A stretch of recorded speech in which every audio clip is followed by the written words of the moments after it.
Hello दोस्तों, welcome to my YouTube channel. आप सभी का हमारे यूट्यूब चैनल में हार्दिक स्वागत एवं अभिनंदन है। आई होप आप सब अच्छे होंगे। तो आज जो आज जो हमारा टॉपिक रहेगा भारत का संवैधानिक विकास से रिलेटेड रहेगा। जो हम इस सीरीज़ को कर रहे हैं, भारतीय संविधान एवं राज्य व्यवस्था की जो सीरीज़ है इसको चला रहे हैं वो। और आज इसका टॉपिक है भारत का संवैधानिक विकास। इसके हमने कुछ पार्ट डिस्कस किए हैं, अभी तो इसमें बाकी है, तो हम डे बाय डे इसको डिस्कस करते रहेंगे। तो आज का हमारा मोटिवेशन कोड है, भरोसा भगवान पर है तो जो लिखा है तकदीर में वही पाओगे। भरोसा खुद पर है तो भगवान वही लिखेगा जो आप चाहोगे। यानी भरोसा भगवान पर है तो जो लिखा है तकदीर में वही पाओगे। भरोसा खुद पर है तो भगवान वही लिखेगा जो आप चाहोगे। तो आज का हमारा टॉपिक रहेगा भारत का संवैधानिक विकास, यानी कॉन्स्टिट्यूशन डेवलपमेंट ऑफ इंडिया। इसके कुछ पार्ट डिस्कस किए थे, बाकी जो बचे हुए हैं अभी डिस्कस कर रहे हैं। उसके जो बचे हुए और भी पार्ट होंगे उसको हम आगे डिस्कस करेंगे आगे वीडियो में। तो हमारा आज का रहेगा 1937 के चुनाव के आधार पर सरकार का गठन जो हुआ था, यानी 1937 के चुनाव के आधार पर सरकार का जो गठन हुआ था उसके बारे में डिस्कस करेंगे। यानी प्रांत मुख्यमंत्री, और वो किस दल से थे। मद्रास प्रांत के मुख्यमंत्री थे सी राजगोपालाचारी, जो कांग्रेस दल से थे। नेक्स्ट है मुंबई बीजी खरे, ये कांग्रेस दल से थे। मध्य प्रांत तथा बरार, ये एन वी खरे, बाद में रविशंकर शुक्ल, ये कांग्रेस दल से थे। बिहार थे श्री कृष्ण सिन्हा, ये कांग्रेस दल से थे। संयुक्त प्रांत उत्तर प्रदेश, गोविंद वल्लभ पंत कांग्रेस से थे। नेक्स्ट है हमारा उड़ीसा के थे बी एन दास, ये थे कांग्रेस से, कांग्रेस दल के से थे। उत्तर पश्चिम सीमा प्रांत, ये डॉक्टर खान साहब, मिली जुली सरकार थी। सिंध यानी गुलाम हुसैन हिदायतुल्लाह, अप्रैल 1937 से मार्च 1938, क्रमशः मुस्लिम पीपल्स पार्टी या इत्तेहाद पार्टी। अब्बास बख्श सुमरो, मार्च 1938 से अप्रैल 1940, अखिल भारतीय मुस्लिम लीग। मीर बंदे अली खान, अप्रैल 1940 से मार्च 1941, ये हैं मुस्लिम लीग से थे। नेक्स्ट है असम के हैं सादुल्ला, वो बाद में गोपीनाथ बारदोलाई, जो मिलीजुली सरकार से हैं। यानी असम के हैं सादुल्ला, बाद में गोपीनाथ बारदोलाई, जो मिलीजुली सरकार से हैं। पंजाब के हैं सिकंदर हयात खान, जो यूनियनिस्ट पार्टी से हैं। यानी जो पंजाब के हैं सिकंदर हयात खान, जो यूनियनिस्ट पार्टी से हैं। बंगाल के हैं फजलुल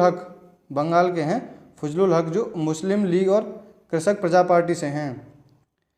अब परीक्षा की दृष्टि से जो महत्वपूर्ण क्वेश्चन बनेंगे उसको डिस्कस करेंगे हम। संविधान निर्माण हेतु संविधान सभा के गठन का प्रस्ताव सर्वप्रथम कब किया गया था। ये किया गया था 1942 के क्रिप्स मिशन द्वारा। क्रिप्स मिशन को किसने उत्तर दिनांकित चेक कहा। ये कहा था महात्मा गांधी ने। यानी उत्तर दिनांकित चेक किसने कहा था, क्रिप्स मिशन को, ये कहा था महात्मा गांधी ने। क्रिप्स मिशन को मुस्लिम लीग ने क्यों अस्वीकार किया। भारत विभाजन की मांग तथा संविधान सभा में पृथक निर्वाचक मंडल को स्वीकार नहीं किया गया था। यानी मुस्लिम लीग ने क्रिप्स मिशन को मुस्लिम लीग ने क्यों अस्वीकार किया। भारत विभाजन की मांग तथा संविधान सभा में पृथक निर्वाचन मंडल को स्वीकार नहीं किया गया था। कैबिनेट मिशन कब भारत आया था। यानी जो कैबिनेट मिशन है वो भारत कब आया था, यह आया था मार्च 1946 में। कैबिनेट मिशन के सदस्य कौन कौन थे। ये थे पैथिक लॉरेंस, जो भारत के सचिव थे, यानी जो भारत सचिव थे। स्टैफोर्ड क्रिप्स थे व्यापार बोर्ड के अध्यक्ष। एवी अलेक्जेंडर जो थे, जो वो नौसेना के प्रमुख थे। संविधान सभा में लगभग कितनी जनसंख्या पर एक सदस्य नियुक्त किए जाने का प्रावधान था। संविधान सभा में लगभग कितनी जनसंख्या पर एक सदस्य नियुक्त किए जाने का प्रावधान था। ये था 10 लाख की जनसंख्या पर। संविधान सभा का निर्वाचन किस पद्धति से किया गया है। अप्रत्यक्ष निर्वाचन पद्धति से, प्रांतीय विधानसभा सदस्यों द्वारा। संविधान सभा के सदस्यों के निर्वाचन हेतु मान्यता प्राप्त समुदाय कौन कौन से थे। संविधान सभा के सदस्यों के निर्वाचन हेतु मान्यता प्राप्त समुदाय कौन कौन थे। सामान्य, मुस्लिम और सिख। संविधान सभा के कुल सदस्यों की संख्या कितनी निश्चित की गई थी। जो संविधान सभा में कुल सदस्यों की संख्या कितनी निश्चित की गई थी? ये की गई थी 389। ऐसी कौन सी रियासत थी जिसके प्रतिनिधि संविधान सभा में सम्मिलित नहीं हुए? तो ये थी हैदराबाद। प्रांतों को कितने समूह में बांटा गया? प्रांतों को 3 समूह में बांटा गया। समूह का 6 हिंदू बहुमत वाले प्रांत, समूह का मुस्लिम बहुमत वाले प्रांत, समूह का असम और बंगाल का मुस्लिम बाहुल्य क्षेत्र।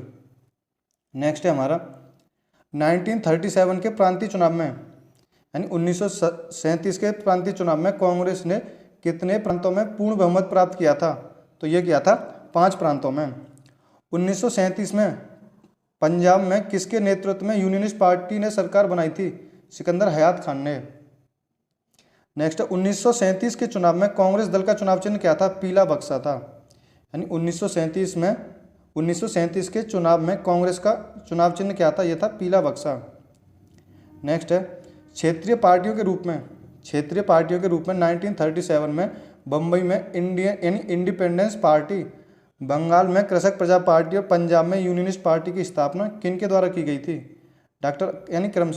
इंडिपेंडेंस पार्टी की स्थापना डॉक्टर भीमराव अंबेडकर, कृषक प्रजा पार्टी इसकी फजलुल हक और पंजाब में यूनियनिस्ट पार्टी की स्थापना अफसर हुसैन के द्वारा की गई थी।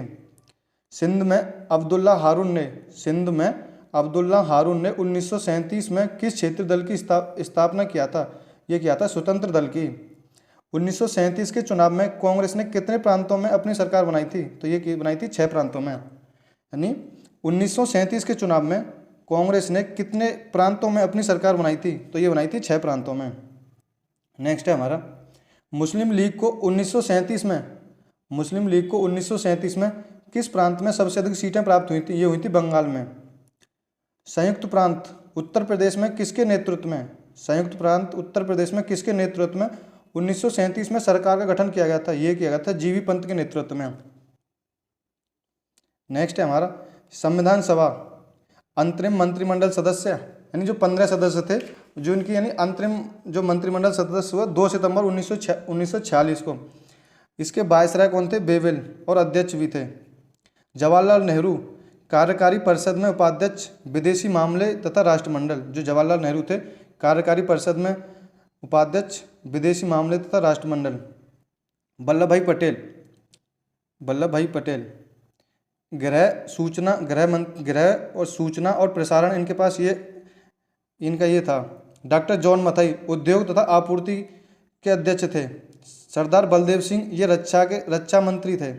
सी राजगोपालाचारी ये शिक्षा मंत्री थे। CH भाभा कार्य, खान तथा बंदरगाह, इनको ये डिपार्टमेंट मिला हुआ था, कार्य, खान तथा बंदरगाह।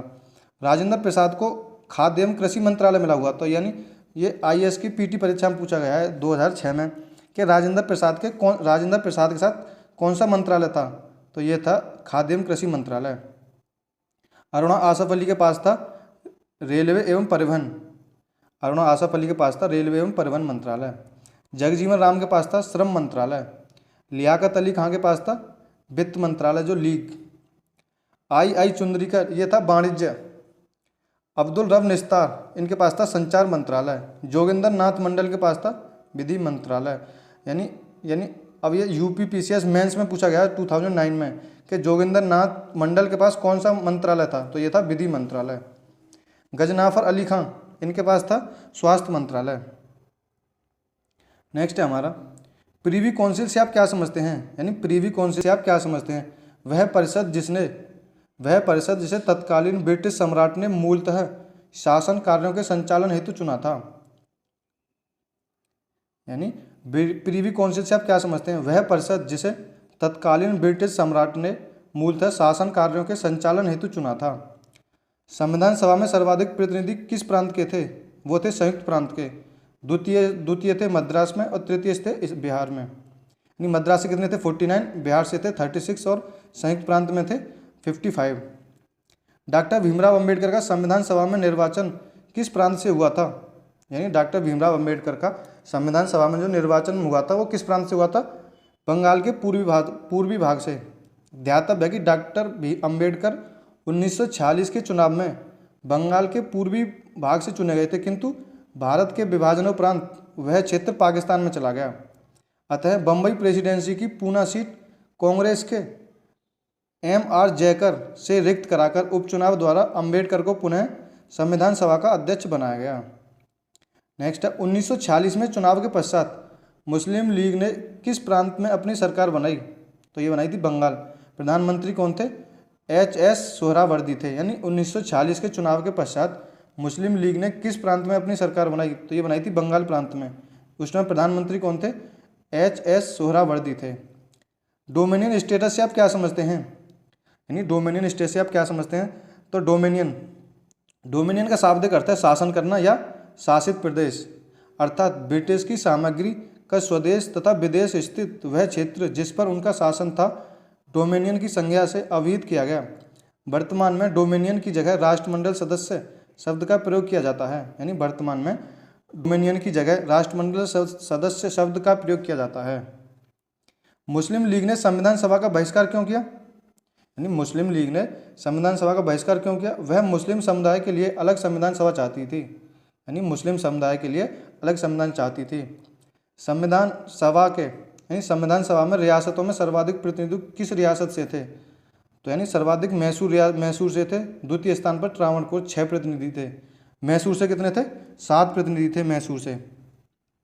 नेक्स्ट है संविधान सभा के जो महत्वपूर्ण तत्व हैं, यानी कुल कितने सदस्य थे? 389 कुल सदस्य थे। ब्रिटिश प्रांतों से थे 292, देशी रियासतों से थे 93 यानी 93, और कमिश्नरी क्षेत्र से थे 4 थे कमिश्नरी क्षेत्र से। नेक्स्ट है संप्रदाय के आधार पर सदस्यों की संख्या, यानी जो संप्रदाय के आधार पर थी उनके सदस्यों की संख्या थी सामान्य थी 213, मुस्लिम थी 79 और सिख थे 4। नेक्स्ट है विभिन्न वर्गों का प्रतिनिधित्व। महिला सदस्य की संख्या थी 15, अनुसूचित जाति में थे 26 और अनुसूचित जनजाति के प्रतिनिधित्व थे 33। चुनाव परिणाम की स्थिति में थे कांग्रेस के 208, मुस्लिम के 73 और निर्दलीय जो थे वो थे 8। तो नेक्स्ट है हमारा सर्वप्रथम स्वराज पार्टी, यानी सर्वप्रथम स्वराज पार्टी द्वारा 1924 में संविधान सभा के निर्माण की मांग कही गई थी। यानी सर्वप्रथम जो स्वराज पार्टी द्वारा 1924 में संविधान सभा की मांग की गई थी। कांग्रेस ने अपने 1937 के फैजपुर महाराष्ट्र अधिवेशन में उक्त मांग को स्वीकार किया। 1939 में त्रिपुरी मध्य प्रदेश अधिवेशन में कांग्रेस ने इस मांग को दोहराते हुए इस आशय का प्रस्ताव पारित किया कि एक स्वतंत्र देश में संविधान निर्माण का एकमात्र तरीका संविधान सभा होगी। यानी सर्वप्रथम स्वराज पार्टी द्वारा 1924 में संविधान सभा के निर्माण की मांग की गई। कांग्रेस ने अपने 1937 के फैजपुर महाराष्ट्र अधिवेशन में उक्त मांग को स्वीकार किया।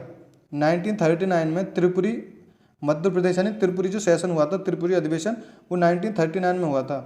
कांग्रेस ने यानी मध्य प्रदेश के त्रिपुरी अधिवेशन में कांग्रेस ने इस मांग को दोहराते हुए इस आशय का प्रस्ताव पारित किया कि एक स्वतंत्र देश में संविधान निर्माण का एकमात्र तरीका संविधान सभा होगी। तो ये थे आज के हमारे जितने भी क्वेश्चन बन सकते थे वो हमने इस वीडियो में डिस्कस किए हैं। तो आई होप आपको वीडियो अच्छी लगी होगी। वीडियो अच्छी लगी हो तो लाइक करें, कमेंट करें एंड ज़्यादा से ज़्यादा अपने दोस्तों में शेयर करें। और अभी तक हमारे चैनल पर नए हैं तो हमारे चैनल को सब्सक्राइब करें। हम ऐसे ही सिविल सर्विसेज में जितने भी सिविल सर्विसेज या यूपी स्टेट PCS के जितने भी एग्ज़ाम होंगे ये क्वेश्चन उनमें बहुत ही महत्वपूर्ण होने वाले हैं। तो अभी तक हमारे चैनल पर नए हैं तो हमारे चैनल को सब्सक्राइब करें और बेल आइकन पर क्लिक कर लें, जिससे कि आने वाली हर एक जानकारी आपको टाइम से मिल सके। तो थैंक यू गाइस। जय हिंद, जय भारत।